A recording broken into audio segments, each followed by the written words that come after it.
नमस्कार प्रिय साथियों, मैं अनुराग तिवारी आप सभी का आपके अपने YouTube चैनल कैरियर मेकर पर स्वागत करता हूं।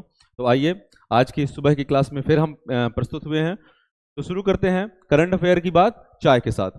आज का जो कोट है वो ये है कि समस्याएं हमारे जीवन में बिना किसी वजह के नहीं आती, उनका आना इशारा है कि हमें अपने जीवन में कुछ बदलना है। बिल्कुल सत्य है। जब भी समस्याएं आपके जीवन में आए तो आप इस चीज को हमेशा याद रखें कि ईश्वर भी उन्हीं की परीक्षा लेता है जिन्हें वो समझता है कि वो इतने समर्थ हैं कि वो इनकी परीक्षा में खरे उतरेंगे। ठीक है, चलिए पहला क्वेश्चन देखते हैं। आज का पहला क्वेश्चन है कि इलेक्ट्रॉनिक्स और मैकेनिकल इंजीनियर्स के 33वें महानिर्देशक के रूप में किसने पदभार ग्रहण किया है। तो इलेक्ट्रॉनिक्स और मैकेनिकल इंजीनियर के महानिर्देशक के रूप में जे.एस. सिदाना ने, ठीक है ना, जे.एस. सिदाना ने पदभार ग्रहण किया है। आइए देखते हैं इनके बारे में। Lieutenant general JS. Sidana electronics और मैकेनिकल इंजीनियर्स के 33वें महानिर्देशक के रूप में इन्होंने पदभार ग्रहण किया है और ये राष्ट्रीय रक्षा अकादमी, ठीक है ना, नेशनल सेंट्रल एकेडमी खड़गवासला के पूर्व छात्र हैं और ये 1985 में सेना में शामिल हुए थे। ठीक है, तो लगभग इन्होंने अपना पूरा जीवन इस देश के लिए समर्पित किया है। खड़गवासला से स्टूडेंट रहे हैं और उसके बाद सन 85 से लेकर अभी तक वर्तमान में ये मिलिट्री में कार्यरत हैं। चलिए अगला, मियामी ओपन 2024, अभी ये बिल्कुल हाल ही में बड़ा चर्चित रहा है। मियामी ओपन 2024 का पुरुष युगल खिताब किस जोड़ी ने जीता। तो इसे अभी भारतीय जोड़ी ने जीता है जिसका नाम है मैट एबडन और रोहन बोपन्ना। ठीक है ना, तो मैट एबडन के साथ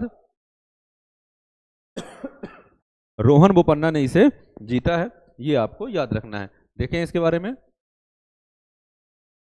40 वर्षीय स्टार भारतीय टेनिस खिलाड़ी रोहन बोपन्ना ने अपने ऑस्ट्रेलियाई साथी मैथ्यू एबडेन के साथ 31 मार्च 2024 को संयुक्त राज्य अमेरिका के फ्लोरिडा के हार्ड रॉक स्टेडियम में 2024 का मियामी ओपन टेनिस जो है वो खिताब जीत लिया है। इसी के साथ महिला एकल में अमेरिकी डैनियल कॉलिंस ने अपना पहला बड़ा खिताब जीता और जबकि पुरुष एकल में इतालवी टेनिस खिलाड़ी जैनिक सिनर को चैंपियन का ताज पहनाया गया है। तो पुरुषों में जैनिक सिनर है और महिलाओं में डैनियल कॉलिंस हैं जो अमेरिका की है। ठीक है ना, और मिश्रित युगल में जो है रोहन बोपन्ना और मैथ्यू एबडेन जो है इन्होंने मियामी ओपन का खिताब जीता है। चलिए अगला क्वेश्चन देखें।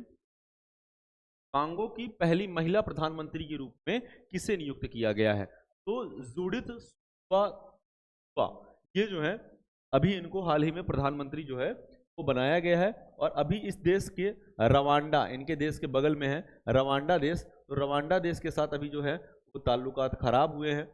अभी ये एक बहुत बड़ा इम्तिहान का क्षण होगा तुलुका जी के लिए। ठीक है, आइए देखते हैं इनके बारे में। अफ्रीकी देश कांगो ने जुडिथ सुमुवा तुलुका को देश की पहली महिला प्रधानमंत्री नियुक्त किया है। ये आपको याद रखना है कि ये कांगो की पहली महिला प्रधानमंत्री हैं और इनकी नियुक्ति ऐसे समय में हुई है जब रवांडा की सीमा से लगे क्षेत्र में तनाव का माहौल है। कांगो जो है एक मध्य अफ्रीकी देश है जिसकी राजधानी किंशासा है। ठीक है ना, और इसी तरह रवांडा की राजधानी क्या है आप लोग कमेंट सेक्शन में जरूर बताइएगा। ठीक है, चलिए ये देखिए, ये जो देश ये लाल सीमा से ये घिरा हुआ है, ये पूरा देश जो है ये आपका कौन सा है, रिपब्लिक ऑफ कांगो है और ये इसकी राजधानी है किंशासा। ठीक है ना, ये यहाँ पे बिल्कुल सीमा पे स्थित है। ठीक, और इसका जो चल रहा है विवाद वो किससे चल रहा है, रवांडा से चल रहा है। ठीक है, ये भी आपको याद रखना है। चलिए अगला देखते हैं। अगला क्वेश्चन है कि टी20 क्रिकेट में 7000 रन बनाने वाले पहले भारतीय विकेटकीपर कौन बने हैं। आपको ये याद रखना है कि एकमात्र भारतीय विकेटकीपर जिन्होंने 7000 रन बनाए हैं और एक लंबे समय तक भारतीय टीम के कप्तान रहे हैं, आईसीसी 50 ओवर वर्ल्ड चैंपियनशिप या टी20 वर्ल्ड चैंपियनशिप हो, सभी में उन्होंने देश का खिताब जीता है। क्या नाम है, MS धोनी, महेंद्र सिंह धोनी जो है ये रिकॉर्ड बनाने वाले पहले भारतीय विकेटकीपर है। चलिए ये देखिए, महान भारतीय विकेटकीपर बल्लेबाज MS धोनी टी20 क्रिकेट में 7000 रन बनाने वाले पहले भारतीय विकेटकीपर हो गए हैं और ये उपलब्धि उन्होंने IPL में दिल्ली कैपिटल्स के खिलाफ हासिल की है। ठीक है ना, जबकि इससे ज्यादा रन बनाने का जो रिकॉर्ड है वो किसके नाम पे है, क्विंटन डी कॉक के नाम पे है, जिन्होंने 8578 रन बनाए हैं। कितने रन बनाए हैं, 8578 रन बनाए हैं। और ये जो फोटो है ये सभी के चर्चित खिलाड़ी MS का है। ठीक है, आपको ये याद रखना है। चलिए अगला क्वेश्चन। पांचवा क्वेश्चन है आज का कि पीआईबी की प्रिंसिपल डायरेक्टर जनरल के रूप में किसने पदभार ग्रहण किया है। तो अभी पीआईबी की प्रिंसिपल डायरेक्टर जो है वो बनाया गया है शेफाली बी शरण को। तो बनाया गया है प्यारे बच्चों, शेफाली बी शरण को बनाया गया है। ठीक है, आइए देखते हैं।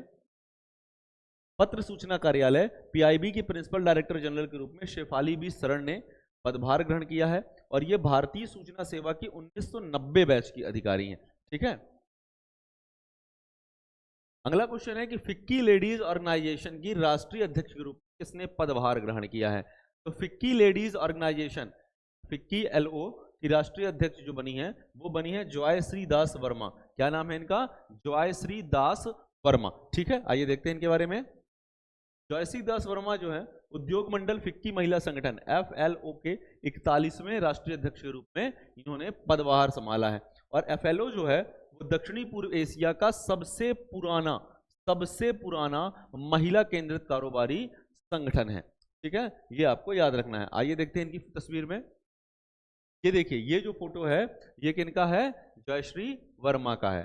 ठीक है ना।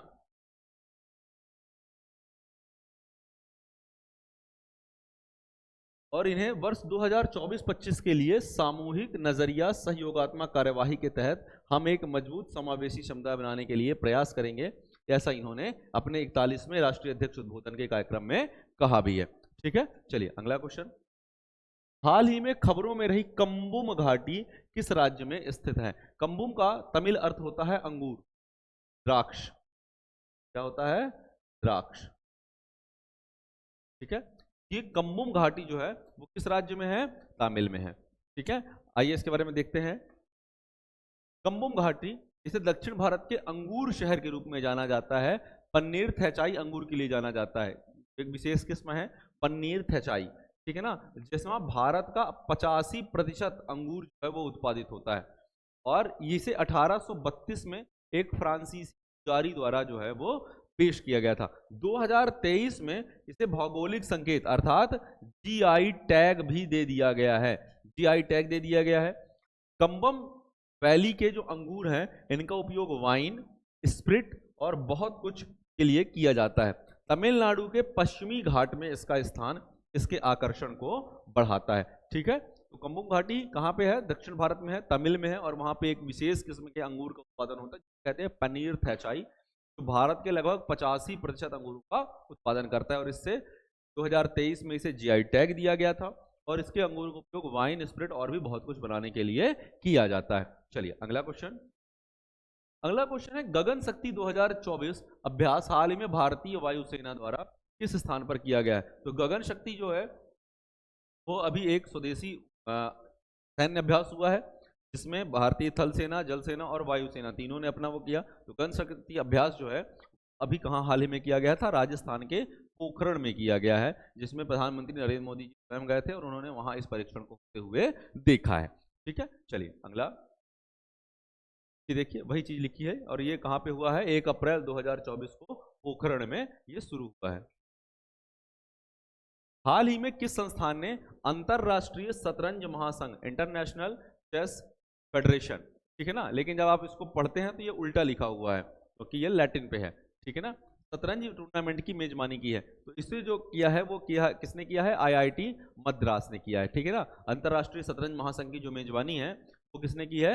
IIT मद्रास ने किया। आइए देखते हैं कि IIT मद्रास जो है वो 30 से 31 मार्च 2024 तक चेन्नई में छठे रैपिड फिडे की इसने मेजबानी की है। तो यहाँ पे कौन कौन से देशों के लोग आए थे? ऑस्ट्रेलिया, इंग्लैंड, अमेरिका और सिंगापुर जैसे देशों के अंतरराष्ट्रीय खिलाड़ियों के साथ साथ IIT मद्रास के भी 35 से अधिक खिलाड़ी शामिल हुए थे।